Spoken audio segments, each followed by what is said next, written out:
Hi everyone, it's Oliver here and I'm back with a new update video on my LaserDisc collection.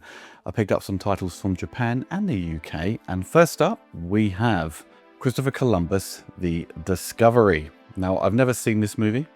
I've only seen little bits of it over the years. This was the last movie produced by Alexander Salkind and Ilya Salkind, the duo who made Superman 1 to 3, Supergirl, Santa Claus the Movie, the Musketeer films of the 70s with Richard Lester. This one was directed by John Glenn, most famous for the James Bond films of the 80s. This is a widescreen release from Japan. There is a US version that's in widescreen, but this is not fully widescreen. So the film starts out in widescreen, scope format. Then as soon as the opening credits finish, it changes to a kind of a 1:8:5 aspect ratio. So it's not fully widescreen, which was a bit disappointing, a bit misleading. It does come with a nice gatefold cover. The picture transfer was quite impressive actually. I wasn't disappointed by this. This is from, I think, early 90s this release was. The sound was pretty good as well from what I tested. I've not actually sat through the entire movie as of yet. This was supposed to be a big deal when it came out. Like, the Salkinds were kind of known for their sort of lavish productions.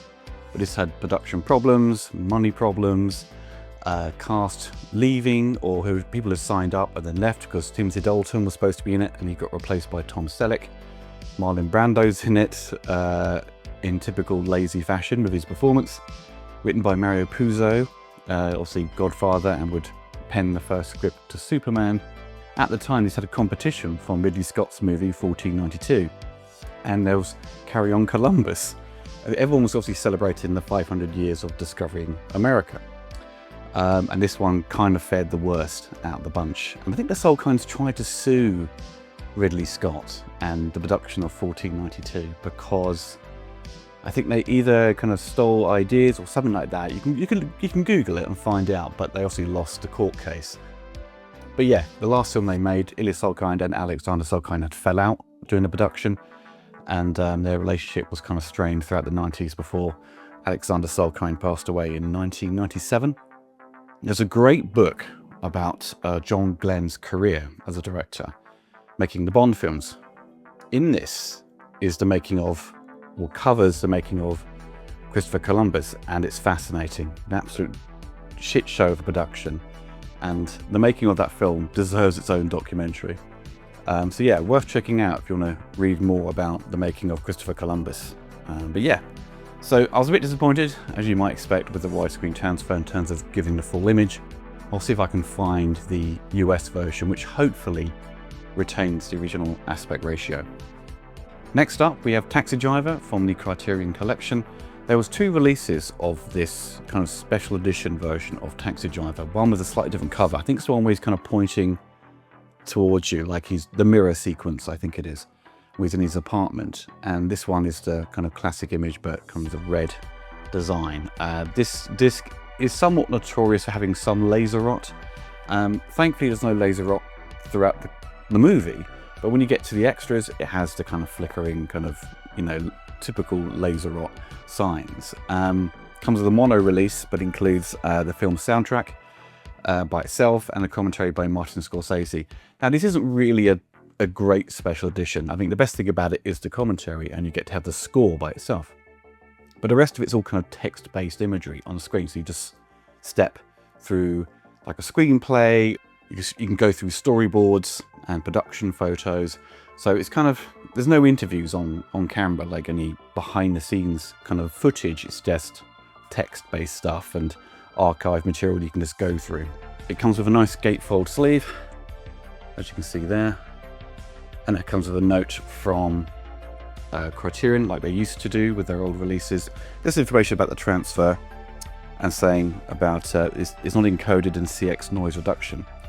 Also, it's a mono film, and it includes some extra info about digital video memory for certain players, which is a bit bizarre. But yeah, obviously, great film. I used to own this, the same kind of Criterion release, but not this version. I had the other version, obviously, which had laser rot, which I think I recall getting rid of. I think I just threw it away. When rot gets that bad, there's no point keeping it. But yeah, as we all know, fantastic movie by Scorsese. I saw this going cheap, and I thought, well, I'll just try my luck and see if it's rot free, but unfortunately it wasn't. So you're still kind of having some rot on the extra side, but you know, the film's fine and the transfer's very good for when it came out. So yeah, great film as we all know. Just unfortunate it has a little bit of laser rot. Next up we have Dark Angel, or I Come in Peace. Dolph Lundgren movie, great film, stars Matthias Hughes as the villain. Great actor, great guy, I've met him a couple of times. I got this because, okay, it's out on Blu-ray, you can get it on DVD, and I always thought the sound mix on this was a bit flat and quiet. Always needs turning up quite a lot to sort of get the most out of it. And I thought maybe the LaserDisc has, you know, the correct original sound mix attached where it's not being compressed over the years. And unfortunately, it doesn't sound great. It sounds just like the DVD and Blu-ray, so it's kind of built into this kind of sound mix, which was recorded in ultra stereo. So low budget film. I didn't get the license to use Dolby. I went with ultra stereo. Transfer on this is pretty good.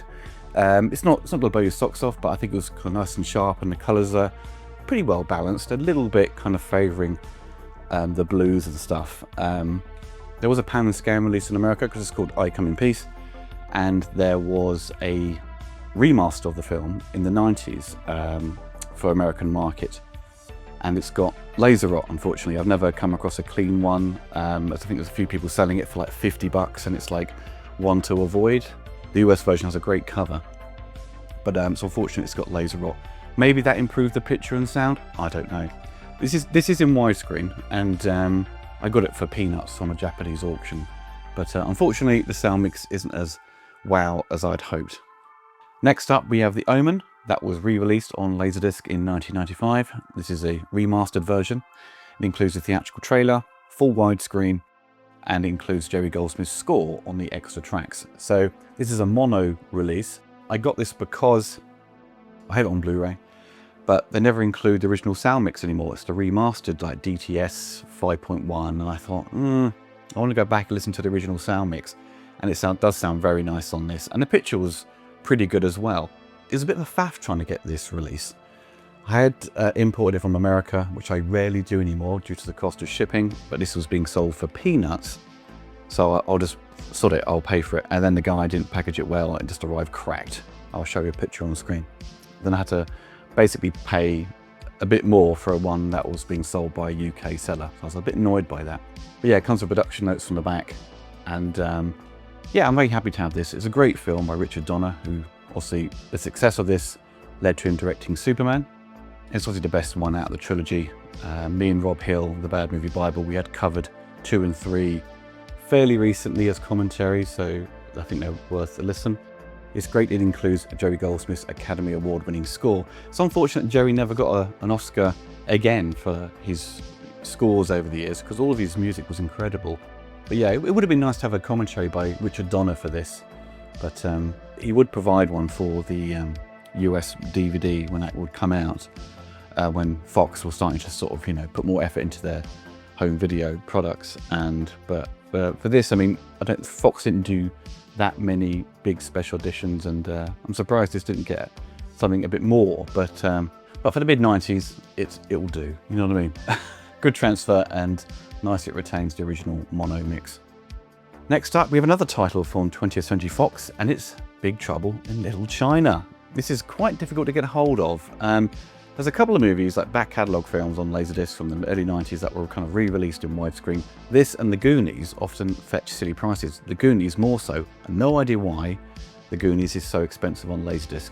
That came out in what, early 90s, so they made quite a lot of those LaserDiscs, unless it had a limited press run, but it just seems to go for silly prices. But yeah, Big Trouble comes with production notes on the back, no trailer, anything like that. It's in full scope format with Dolby Surround PCM audio, which sounds pretty good. The picture transfer, unfortunately, is a bit weak on this. It's not to say it's not sharp or anything like that, it's just the colours seem very muted. It doesn't quite pop like the DVD and Blu-ray. I still think Big Trouble in Little China needs a remaster, because I was never wowed by the DVD and Blu-ray picture quality. I always felt something was kind of missing in that transfer. And with this, I was kind of pre-warned beforehand that it didn't quite pop as it should do. but the sound in this is really nice. Just unfortunate the picture doesn't quite stand up to the audio.